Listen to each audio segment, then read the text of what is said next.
시험 대비 이론 수업 진행할 거고요. 할 게 없어요. 많지가 않습니다. 그래서 이론 아주 간단하게 짧게 이야기할 거고 문제 한 3, 4개 정도 풀어볼 겁니다. 뭐 영상을 보실 분들은 끝까지 보고 문제를 푸셔도 되고요. 그렇지 않은 분들은 그냥 바로 문제 푸시면 되겠습니다. 할 게 없어요. 네, 보시죠. 자, 우선 지금 하고 있는 거는 방정식 중에서도 연립방정식에 대해서 다루고 있습니다. 자, 그러면 겁나 많이 했죠. 방정식을 연속으로 세우는 게 연립방정식이고 그때 각각의 방정식들을 모두 만족시키는 근이 바로 연립방정식의 근이었습니다. 그리고 고등학교 내용에선 연립방정식의 근이 결국 함수, 그래프의 교점이다 라는 내용까지 들어가야 되는데 중등 내용에선 특별히 들어가지는 않아요. 그냥 여기 정도 선에서 멈춥니다. 반대로 말하면 여기까지만 배우기 때문에 이 이야기를 어려워하기도 합니다. 근데 우리는 겁나 많이 했죠, 수업 시간에. 특별한 건 없는 것 같아요. 아무리 생각해도 해드릴 게 없습니다. 바로 문제를 보죠. 자, 지금 푸셔야 되는 이론 파트 있습니다. 이론이라고 되어 있는 문제 100문제짜리 있거든요. 이거 다 풀고 가셔야 됩니다. 자, 그래서 여기에서 문제 3개, 4개 뭐 이 정도만 풀어보도록 하죠. 뭐 연립방정식의 풀이법으로 가감법이 있다, 대입법이 있다 이런 건 이야기하지 않겠습니다. 지금 그거를 듣는 학생이, 그걸 알아야 되는 학생이 선생님과 이 시간에 여기에 있지는 않을 것 같아요. 절대 귀찮아서가 아닙니다. 자, 우선 활용문제랑 그 다음에 특수한 형태의 해에 대한 이야기를 할 건데요. 자, 여기 보시면 이거에 대한 이야기를 해보죠. 근이 무수히 많거나 근이 없는 거예요. 부정이나 불능에 관련된 이야기죠. 요거 문제를 좀 보고 그 다음에 이야기를 해보죠. 자, 여기 있습니다. 66번이네요. 연립 방정식에 대한 설명으로 옳지 않은 것은 이라고 되어 있는데 결국에 고등학교 내용으로 설명을 하면 이것도 1차, 이것도 1차잖아요. 요 1차들이 같은 값을 가지면, 즉 그래프 두 개가 같으면 교점이 무수히 많으니까 해가 무수히 많은 거고 기울기는 같은데 y절편이 다르면 해가 없는 거였고 기울기가 다르면 해가 단 하나만 존재하는 거였죠. 그래서 이걸 해가 무수히 많다, 해가 없다, 해가 하나다 이런 식으로 이야기하는 거고 결국 여기에서 이제 공수2에 나오는 내용이죠. 요거에 대한 이야기는 이 두 개의 그래프가 일치한다는 건 요거분의 요거, 요거분의 요거, 그 다음에 요거분의 요거의 비가 같다 였었습니다. 기억이 나시려나 모르겠는데 요거가 결국에 이렇게 나눴을 때 같은 값. 만약에 8x 더하기 6b 더하기 4예요, 여기가. 근데 위에 있는 친구야. 이 친구랑 2배를 한 16x 더하기 12y 더하기 8 이런 식이면 사실 이 식이랑 이 식은 같은 식이잖아요. 그죠? 그럼 같은 식인 걸 어떻게 확인하느냐 하면 여기에 2배를 하면 얘다가 b를 하면 2분의 1, b를 하면 2분의 1, b를 하면 2분의 1이다. 그래서 모든 수의 b가 같으면 일치한다가 되는 거였었죠. 그래서 여기요. 해가 무수히 많다. 해가 무수히 많다. 이거에 대한 내용은요. 8분의 a는 6분의 마이너스 3은 b분의 1. 물론 a분의 8은 마이너스 3분의 6은 2분의 b 하셔도 됩니다. 같은 이야기죠. 자, 그래서 8분의 a가 6분의 마이너스 3이면서 b분의 2라면 이 친구가 되는 겁니다. 그래서 요거 얼마예요? 마이너스 2분의 1이니까 이거 관계를 만족시키려면 a는 마사면서 동시에 이거 관계를 만족시키려면 b도 마사여야겠네요. 그래서 a도 마사고 b도 마사면 해가 무수히 많다. 맞네요. 3번입니다. 3번 맞아요. 문제에서는 옳지 않은 거 고르라고 했고요. 그럼 당연히 이건 아니겠죠. 우리가 골라야 되는 번호가 되겠습니다. 그 다음에 기울기는 같고 y절편이 같다에 대해서 식을 정리하면 결국에 요 b가 기울기랑 같아지고요. 요거가 y절편에 대한 내용이 됩니다. b가. 그래서 8분의 a는 6분의 마이너스 3이랑 같은데 b분의 2랑은 달라야 됩니다. 자, 그럼 아까 구한 걸로 이거 같아지게 해주는 건 마사였죠? b는 마사가 아니기만 하면 됩니다.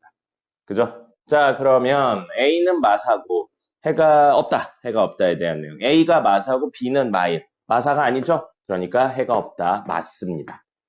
됐고요. 자, 그 다음에 마지막으로 요렇게 된다는 건 기울기가 다르다니까 기울기가 다르다고요. A가 마사가 아니기만 하면 됩니다. B는 전혀 상관없고요. 그래서 A가 마사가 아니라면 해가 한 쌍인데 A가 마사 이야기가 나왔죠? 해가 한 쌍이다. 틀렸습니다. A가 얼마예요? 4죠? 마사가 아니니까 해 한 쌍인 거 맞습니다.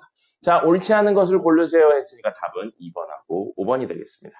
됐죠? 요거 기억하셔야 됩니다. 그리고 사실은 기억하고 말고 할 게 없는 게 당연히 알고 있어야 되는 내용입니다. 됐고요. 그 다음에 여러분들이 어려워하는 거리, 시간, 속력 이런 것들에 대한 내용을 하나만 좀 해볼까요? 퍼센트에 대한 내용. 자, 81번. 의자에 앉는 문제거든요. 이거 굉장히 많이 나옵니다. 굉장히 많이 나오는데요.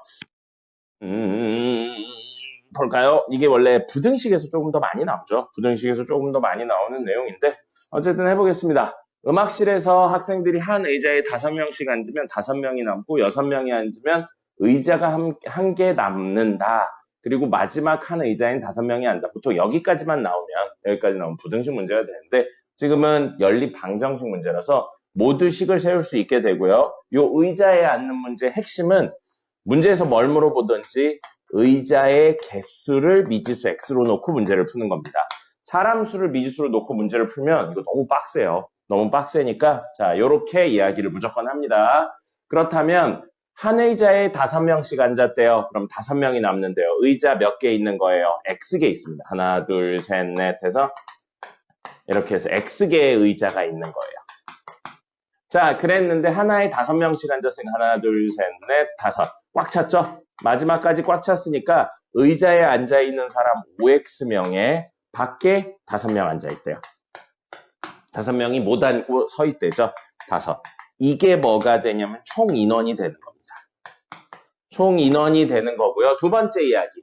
하나에 6명씩 앉는데요. 그럼 마지막 의자가 남는다. 저 남는다는 표현 때문에 어려워하는데 남는다는 건 한 명도 앉지 않았다는 이야기인 겁니다. 그 전에 의자 쭉 가서 전에 의자 첫 번째 의자에 있어서 첫 번째 의자에 6명, 두 번째 의자에 6명, 그리고 세 번째 의자에 6명 앉고 쭉 가서 마지막은 한 명도 앉지 않았고요. 그 전 의자에도 6명이 앉아 있는 거고요.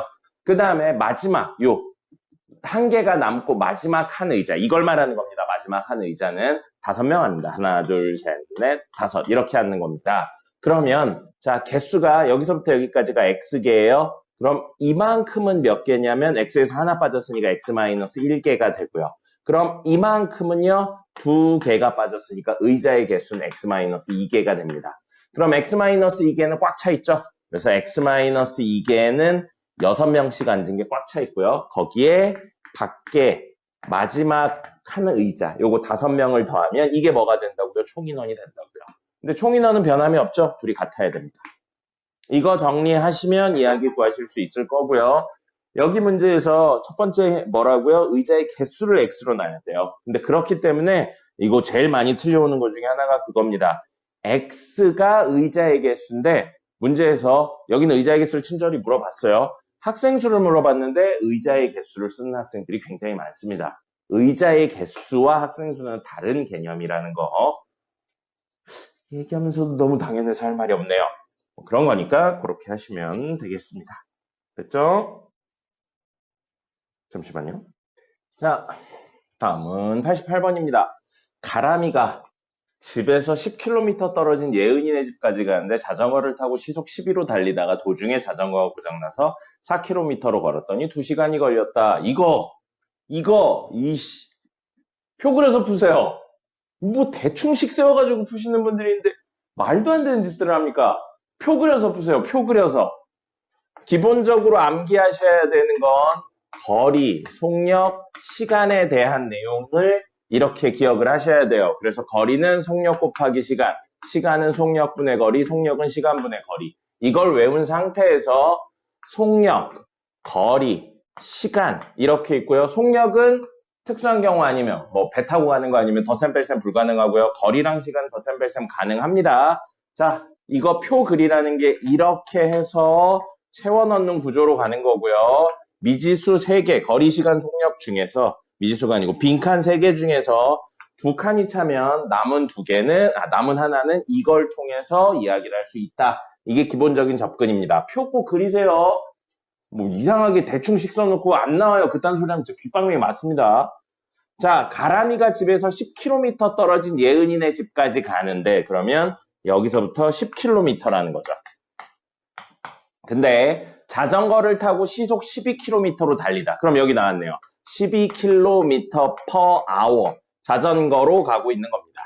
자전거로 가고 있는데 도중에 고장났다라고 했어요. 그럼 거리 얼마인지 모르죠. 거리 얼마인지 몰라요? 시간도 얼마인지 몰라요? 상관없습니다. 어떤 걸 미지수로 놓든 상관없어요. 거리를 x로 놓겠습니다. 됐죠? 자, 그러면 2칸 찾습니다. 이거 채울 수 있어요. 시간은 뭐라고요? 속력분의 거리입니다. 그러면 12분의 x가 시간입니다. 그리고 단위는 모두 똑같아야 되니까 킬로미터, 단위는 똑같아야 되니까 hour, 시가 되겠습니다. 됐죠? 자, 그 다음에 도중에 자전거가 고장나서 4km로 걸었다. 걸어간 거리, 걸어감. 그러면 속력은 4km/h예요. 자, 그래서 여기까지 도착했다고 그랬죠. 그럼 걸어간 거리가 x면 어딘가까지 이렇게 x만큼 걸어갔으면 남은 거리는 얼마예요? 10-x. 연립방정식이니까 y라고 놔도 되고요. 그래서 첫 번째로 x 더하기 y는 12라는 거, 10이라는 걸 알 수 있죠. 둘 더하면 덧셈 가능하다고 그랬죠. 전체 거리가 되니까. 그 다음에 요거요. 속도랑 거리 나왔으니까 시간 구할 수 있다고요. 속도랑 거리로 시간이면 4분의 y hour가 됩니다. 근데 2시간 걸렸다고 그랬잖아요. 2시간 걸렸다고 그랬으니까 12분의 x 더하기 4분의 y hour가 2시간. 이렇게 합니다. 미지수 2개, 식 2개니까 연립해서 푸시면 되겠죠. 이거 미지수로 놓고 푸셔도 됩니다. 그리고 이거를 10-x로 놓고 푸셔도 되는데 굳이 y로 놓은 이유가 지금 하고 있는 게 연립방정식 파트잖아요. 변수 2개 있었으면, 미지수 2개 있었으면 좋겠어서 굳이 이렇게 쓴 겁니다. 이렇게 쓰면 미지수 하나짜리, 이렇게 쓰면 미지수 2개짜리 이야기가 되는 겁니다. 됐죠? 꼭 표를 그리세요. 표를 그리셔야지 됩니다. 문제가 간단하면 암산으로 돼요. 그리고 이 표를 안 그려도 됩니다. 근데 문제가 점점 복잡해집니다. 당연하지만 복잡해지면 단순히 생각하는 걸로 해결이 안 돼요. 그럴 때 하는 게 뭐예요? 이런 체계화를 시켜야죠. 간단한 것도 체계화할 수 있어야 복잡한 걸 체계화할 수가 있죠. 대충 암산하는 거 누가 도대체 그딴 식으로 가르치는 겁니까? 아우, 정말로. 그런 식으로 풀지 마세요. 다시 한번 이야기 드리지만. 자, 93번. 요거 마지막으로 하죠. 자, 둘레 길이가 1.2km인 저수지가 있다. 그래서 거리 시간에 대한 내용으로 되어 있으니까 역시 이걸 가지고 이야기를 할 거고요. 요거는 기본적인 상식에 관련된 내용이 추가가 됩니다. 둘레 길이가 1.1이래요. 그런데 이렇게 생긴 둘레 길이가 1.2km인 저수지가 있는데 같은 지점에서 동시에 출발하여 반대 방향으로 돌았다고요. 그러면 20분 후 처음 만난다. 여기 어디쯤에서 만난다고 했을 때 이렇게 간 거고 이렇게 간 거잖아요. 그러면 사실 반대 방향으로 돌았을 때 만난다의 또 다른 의미는 뭐냐면 이 사람이 움직인 거리랑 이 사람이 움직인 거리를 합치면 둘레의 길이가 나온다. 이 뜻입니다. 그래서 요걸 가지고 첫 번째 식을 만들면요. 속도 안 나왔어요. 속도 안 나왔고 문제 제일 마지막에 보시면 1분 동안 가는 거리. 이게 뭐예요? 속도죠. 단위는 뭐예요? 미터, 퍼 단위 미터고요. 분이라고요. 민이라고요. 됐죠? 그럼 속도잖아요. 속도. 그래서 이 사람의 속도를 x라고 놓고요. 이 사람의 속도를 y라고 놓겠습니다. 자, 그랬는데 시간이 나왔어요. 얼마 나왔어요? 20분이라고요. 반대 방향으로 돌면 이 사람이 20분, 이 사람이 20분에서 20분 만에 여기서 만났다는 거죠. 그럼 시간이 20 나왔습니다. 아이고, 단위 안 썼네요. 미터 퍼 민이고요. 미터 퍼 민입니다. 그래서 시간의 단위도 민이어야 되고요. 거리의 단위도 미터여야 됩니다. 그러면 킬로미터네요. 킬로미터를 미터로 바꾸면. 킬로의 의미는 뭐라고요? 1000배입니다. 1000배. 그래서 이거에 1000배를 하면 1200m가 되는 거죠. 됐죠? 자, 그러면 두 칸 찼으니까 이거 채워넣을 수 있어요. 거리는 뭐라고요?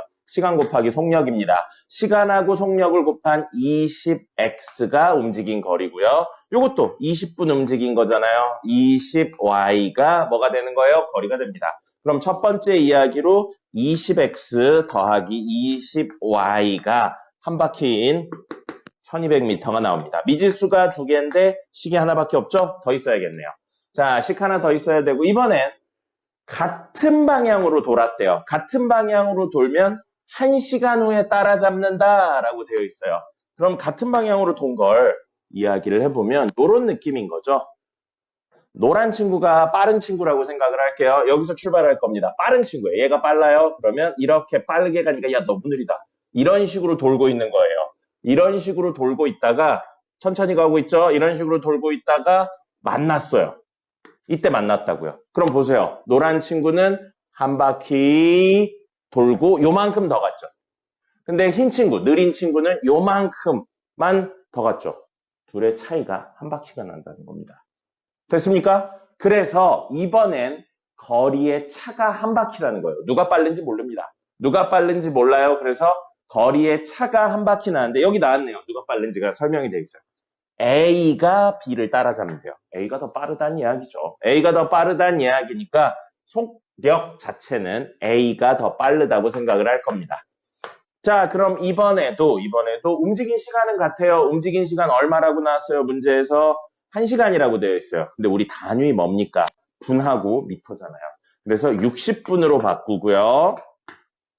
그럼 움직인 거리는 60x, 움직인 거리 60y가 되겠죠. 그럼 60x에서 60y를 뺐는데 뭐가 됐다고요? 한 바퀴인 1200이 됐다는 겁니다. 됐네요. 미지수 두 개, 식 두 개 연립해서 푸시면 됩니다. 됐죠? 고등학교 가면 이거에 관련된 내용이 추가적으로 나옵니다. 여러 번 따라잡는 이야기가 나와요. 지금 고등학교 가면 중학교 내용이라서 한 바퀴 따라잡는다 이야기밖에 안 나오는 거고 어쨌든 같은 방향으로 출발하면 둘의 차가 바퀴수에 관련되어 있다 생각하시면 되고요. 다른 방향으로 출발하면 둘의 합이 바퀴수와 관련되어 있다라고 생각을 하시면 되겠습니다. 끝! 나머지는 하면서 이야기를 하겠습니다. 95번 이거 알죠? 네, 그 강물의 속력하고 배의 속력을 더하고 빼는 이야기입니다. 속력의 덧셈 뺄셈은 일반적으로 안 되는데 이 강물 이야기에서는 가능합니다. 해보시면 될 것 같습니다. 농도 이야기도 똑같아요. 농도 이야기도 표 그려놓고 채워넣는 구조로 가시는 겁니다. 질문했는데 만약에 농도에 대한 이야기 질문했는데 표가 없거나 식을 대충 써놓고 질문하면 정말 귓방맹이를 때릴 겁니다. 안 돼요. 그러면 안 됩니다. 아이고 10분 좀 넘었네요.